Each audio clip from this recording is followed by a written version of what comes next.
Hola, ¿qué tal? Muy buenas noches, bienvenidos. Muchas gracias por la compañía, como siempre.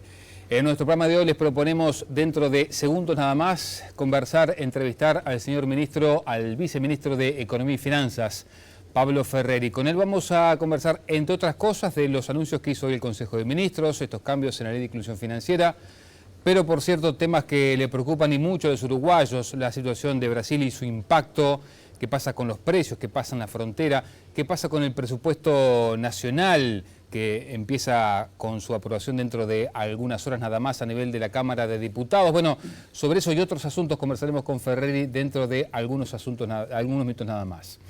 También vamos a conversar más adelante aquí en nuestro programa con el senador Pedro Bordaberry de la situación fundamentalmente de la Comisión Investigadora de ANCAP, cómo vienen esos trabajos, cuáles son los condicionantes que están pautando justamente esa labor de la comisión, pero también de la realidad política del país, de los primeros meses de gobierno de Tabaré Vázquez y la situación interna del Partido Colorado. Sobre eso también vamos a conversar con el líder de Vamos Uruguay. Pero ahora, lo dicho, ya le doy la bienvenida con mucho gusto al señor viceministro de Economía, Pablo Ferreri. ¿Cómo le va? Buenas noches, gracias por acompañarnos. Muy buenas noches, Alfredo, un placer como siempre. Muchas gracias. Yo sé que el gobierno está muy preocupado por la situación de Brasil, que se ha dicho, incluso el gobierno ha tenido un contacto con la bancada del Frente Amplio, que se hace un monitoreo permanente. ¿Cómo es el seguimiento que se está haciendo concretamente de lo que está pasando en Brasil? Bueno, no, basta ver lo que son los cambios en las proyecciones que a lo largo de este año han ocurrido por parte de las propias autoridades brasileñas. Brasil comenzó este año con expectativas de un crecimiento muy moderado de su economía y esas correcciones fueron revisadas 2 o 3 veces y hoy la expectativa es de un decrecimiento del entorno del 2,5% del PBI. Ajá. Por lo tanto, ahí hay una situación económica muy compleja por la cual atraviesa Brasil. Eso ha llevado a que también, junto con esa crisis económica, haya también inestabilidades en lo social, en lo político, en lo institucional, y todo ello genera una situación que hace, por ejemplo, que su moneda se haya depreciado enormemente. Brasil ha devaluado más de un 50% en los últimos meses, en el último año. Obviamente Uruguay no puede llevar el mismo ritmo de devaluación, porque los fundamentos que explican esa evolución de la moneda en Brasil no son los mismos que pueden explicarlo en Uruguay.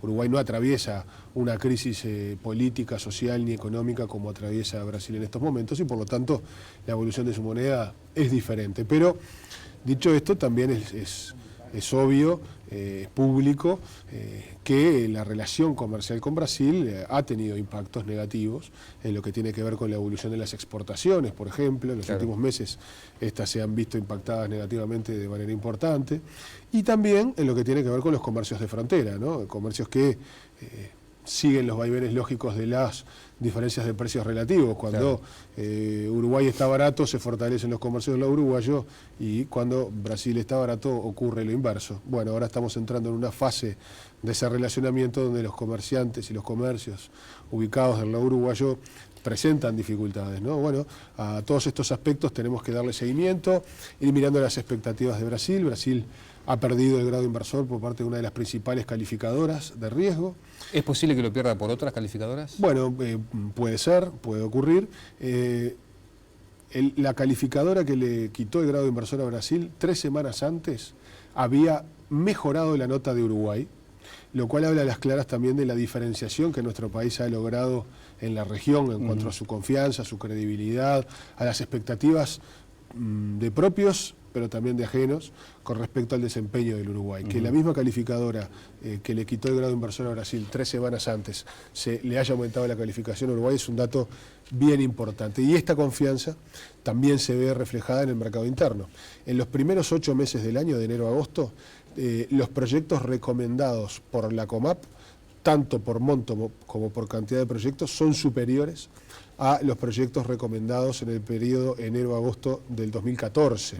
Y los proyectos presentados en la COMAP, no los que esta recomienda, también en dólares son superiores a los de ese mismo lapso del año 2014. Es decir, a pesar de los desafíos que tiene la economía uruguaya, todavía nosotros mantenemos fortalezas que hacen que Uruguay sea un país que se ha diferenciado enormemente en la región y que pueda mirar con optimismo el futuro. Hay quienes dicen que si se produce un segundo pronunciamiento por parte de una calificadora importante con respecto al grado de inversor de Brasil, allí sí pueden afectarse las inversiones previstas para llegar, por ejemplo, a Brasil. ¿Esto es considerado de esta manera por parte del gobierno y que eventualmente allí puedan recalar algunas de estas inversiones en Uruguay?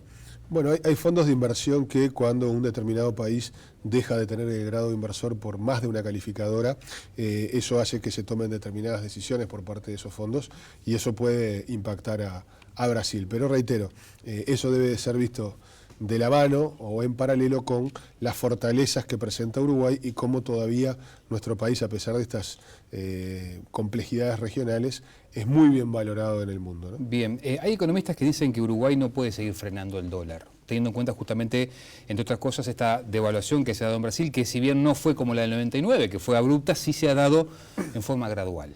Sí, en ese caso, lo primero es decir, de vuelta, que Uruguay no puede seguir exactamente una política espejo a la de Brasil. No es lógico que nuestra moneda tenga exactamente la misma trayectoria que la de Brasil. Esto porque la situación, reitero, económica, social, política, institucional de Brasil es mucho más compleja y con mucho más problemas de lo que tiene la situación uruguaya. Por lo tanto, no es la misma trayectoria. Y después nosotros tenemos que ir viendo diversos objetivos a nivel macroeconómico que tenemos que atender a todos ellos. Eso tiene que ver con la política monetaria, tiene que ver con la inflación, tiene que ver con la política fiscal, con la política de ingresos y también con la política cambiaria. Es decir, estamos en una situación donde los finos equilibrios deben ir viéndose, esa sintonía fina día a día, debe ir llevándose muy encima para poder tener bajo control todos los elementos. No es solamente ver la evolución del tipo de cambio, sino también la situación fiscal o también la evolución de la inflación. Claro. Inflación que es el impuesto que afecta sobre todo a aquellos que tienen solamente ingresos de su trabajo o de sus pasividades, ¿no? Atendiendo justamente a este equilibrio que usted señalaba, un equipo de trabajo de la Universidad de Montevideo elaboró un documento donde, entre otras cosas, propone una rebaja de los combustibles en forma inmediata todos los meses, de aquí hasta fin de año, un 7%, y así subir. Esto permitiría subir el dólar, además dicen, a 33 pesos al cierre del 2015. Sí. ¿Es una posibilidad? Propuestas hay muchísimas. Gobierno hay uno solo, legítimamente electo por la ciudadanía mediante las urnas, y es quien fija las políticas económicas en este caso, porque la potestad la tiene el Poder Ejecutivo. Y en esa línea, nosotros, reitero, una propuesta de ese estilo, por ejemplo, implica deteriorar el espacio o el margen fiscal del gobierno, la situación fiscal del gobierno. Por lo tanto, nosotros tenemos que atender todas las políticas macroeconómicas, las monetarias, las cambiarias, las políticas de ingresos y las políticas fiscales. Es reitero, un fino equilibrio en el cual trabajamos mucho y vamos monitoreando permanentemente para ver de qué manera vamos haciendo jugar esos equilibrios de la mejor manera posible. Y esto es muy relevante. No debemos tener solo un objetivo arriba de la mesa, sino tener la imagen completa, ¿no? Hablando de propuestas, vio que el Partido Nacional en estas horas justamente está proponiendo una rebaja también de los combustibles a partir de ahora del 1 de octubre del 7%. Es una propuesta similar a la que tú comentabas, sí, de la Universidad de Montevideo. Desconozco si es el mismo origen o no, pero reitero, en esa línea nosotros tenemos que manejar todos esos equilibrios. En el caso de los combustibles, si bien es cierto que el precio del petróleo ha descendido, también es cierto que no es el único elemento que se incorpora en la paramétrica, y hay que tener en cuenta allí también, por ejemplo, lo que es la evolución del tipo de cambio. Y el dólar ha crecido en cuanto a su valor, por lo tanto no es tan sencillo ni tan lineal bajar o manejar el precio de los combustibles con referencia solo a un parámetro como puede ser el de tipo de cambio. A propósito de los impactos que usted señalaba de lo que está pasando en Brasil, hablemos concretamente de la afectación en los comercios y ese contrabando hormiga que notoriamente se ha incrementado de un tiempo a esta parte, porque notoriamente es mucho más conveniente comprar en Brasil que comprar acá en Uruguay. ¿Cómo va a actuar el gobierno? ¿Va a haber algún control fronterizo específico más allá de lo que se está haciendo? Bueno, nosotros, es una preocupación importante esta, defender a los comercios legítimamente establecidos legalmente establecidos, que cumplen con todas las normas del lado uruguayo. El territorio uruguayo para nosotros es una preocupación fundamental. Por eso vamos a continuar trabajando con la Dirección Nacional de Aduanas para reforzar los controles y hacer que estos sean lo más fructíferos posibles, fundamentalmente por este objetivo, ¿no?, de defender a los comerciantes que están establecidos y están en regla. ¿Qué significa reforzar los controles? Bueno, esto implica mejorar los controles para que la aduana pueda hacer su tarea de la manera más efectiva posible. Iremos viendo de qué manera se instrumenta esto con la Dirección Nacional de Aduanas. ¿Se irá gradualmente al 0 kilo también en Brasil, como sucede con el litoral uruguayo-argentino? Bueno, estamos diseñando el plan de acción, en eso está trabajando la Dirección Nacional de Aduanas. Yo no quiero adelantar medidas cuando todavía no están 100% definidas, pero vamos a estar trabajando, sí, en mejorar, intensificar los controles aduaneros. ¿En cuánto tiempo? Bueno, estamos trabajando en ello. La idea es que a la brevedad posible sí estemos pudiendo intensificar las acciones de la aduana, que por otro lado ya han venido fortaleciéndose. Esto no significa que de un momento a otro se pase el 0 kilo, ¿va a ser gradual esto? Bueno, con Brasil. Lo de 0 kilo no es parte de lo que nosotros estamos. Está bien, porque uno tiene como esos márgenes, ¿no? O la libertad total, absoluta, o el 0 kilo. Pero yo diría que sí, en los próximos días iremos viendo el camino de ir intensificando y perfeccionando los controles. Reitero, porque lo que está en juego son las fuentes de trabajo de quienes trabajan en los comercios establecidos del lado uruguayo. Ajá. Y más allá de la diferencia cambiaria, Ferreri, hay algunos productos donde el porcentaje de diferencias supera el 700% acá en Uruguay, si uno compara un producto con el otro. ¿No hay, más allá, repito, de esta diferencia cambiaria, un abuso de posición dominante, digamos? ¿La acción de los oligopolios no está afectando en definitiva a la economía familiar uruguaya? Bueno, ahí tenemos que ver diversos factores. Primero que nada, nosotros no nos estamos planteando en el Ministerio de Economía y Finanzas un esquema de regulación de precios como existió en otras épocas en Uruguay y cuyos resultados bien negativos que fueron. Por lo tanto, nosotros apostamos a mecanismos donde haya acuerdos de precios como los que hubo en estos meses y que nosotros valoramos positivamente en cuanto a los efectos y en cuanto a su cumplimiento en líneas generales. Después también allí actúa en general el libre mercado. Puede haber situaciones en particular donde haya abusos de precios o de posiciones dominantes y para ello actúa el organismo de defensa de la competencia que también está bajo la égida del Ministerio de Economía y Finanzas y en esos casos se toman medidas específicas, ¿no? ¿Pero se han tomado, están advirtiendo casos de abuso de posiciones? Se han tomado medidas en los casos que correspondía y se monitorea permanentemente. Habrá que ver si se encuentran casos específicos donde se determine una situación oligopólica donde hay un acuerdo o una connivencia para fijar márgenes de utilidad exorbitantes. No es lo que hemos visto en líneas generales. Usted decía a propósito de los acuerdos de precios, en líneas generales se ha ido cumpliendo.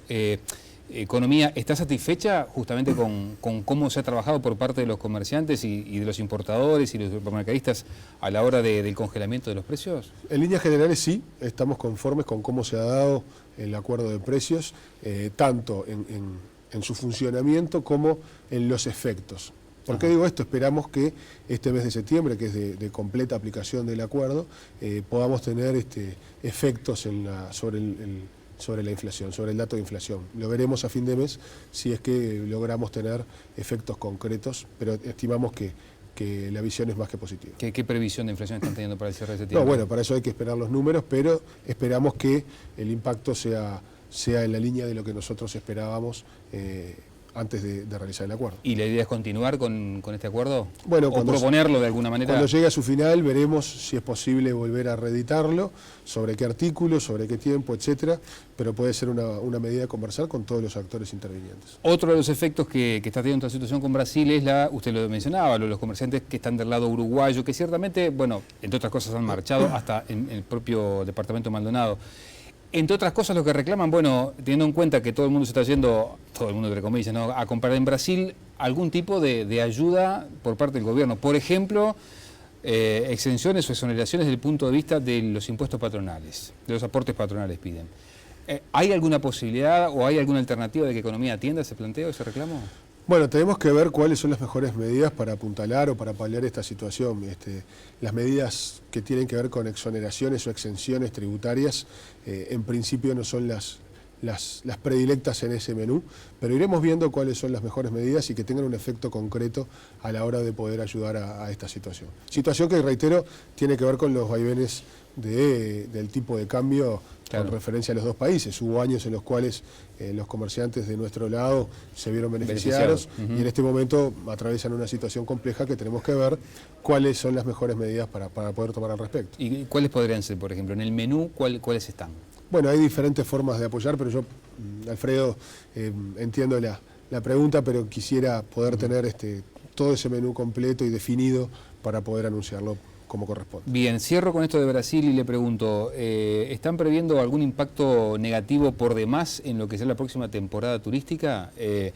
Mucha gente ya empieza a hacer planes y está viendo que Brasil va a ser bastante más económico para veranear que acá en Uruguay.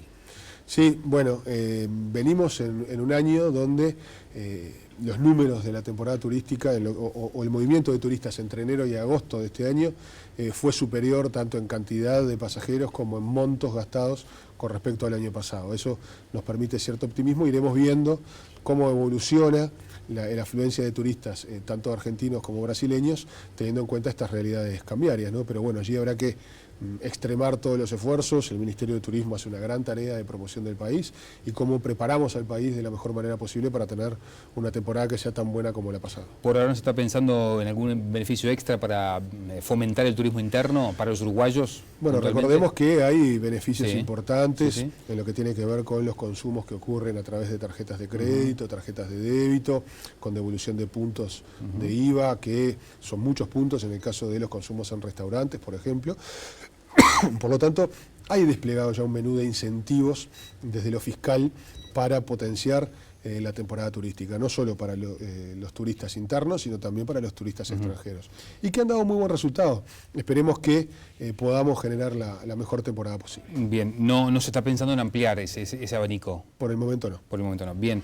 Le consulto, Ferreri, el otro día el presidente de la Cámara de Industrias, Washington Coralo, decía que en lo que resta del año la inflación va a bajar, sí, pero por una menor demanda, lo que implica mayor desempleo, decía Coralo. ¿Es un escenario que ustedes están viendo como posible?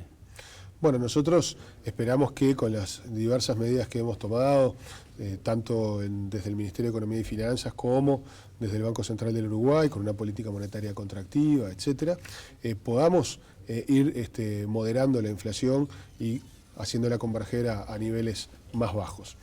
Con respecto a la apreciación del presidente de la Cámara de Industrias, bueno, es una opinión, la cual por supuesto que respetamos. Nuestra obligación, nuestro trabajo pasa porque la inflación baje por otros fundamentos y no porque más uruguayos se queden sin trabajo. Pero bueno, tenemos que trabajar para que ocurra por motivos diferentes. Claro, él incluso decía que si la situación económica continuaba en este proceso de desaceleración, va a haber en el entorno de los 36.000 puestos de trabajo que se perderán en el sector industrial. Bueno, yo prefiero ir trabajando para que las cosas sigan el cauce que han seguido en estos 10 años de mejora constante social y económica de los uruguayos. Yo no me afilio ni a optimismos exagerados ni a visiones más pesimistas. Vamos con la realidad trabajando paso a paso para transformarla en beneficio de los uruguayos. Bien, ¿me permite una breve pausa? ¿Cómo no? Estamos entrevistando al viceministro de Economía y Finanzas, Pablo Ferreri. Nos queda, entre otras cosas, hablar del presupuesto, nos queda hablar sobre ANCAP, nos queda hablar sobre lo que se discutió hoy y se aprobó a nivel del Consejo de Ministros. Ya venimos. Hoy voy a ir a tu casa, contame qué es lo que pasa, que hace tiempo no te puedo ver.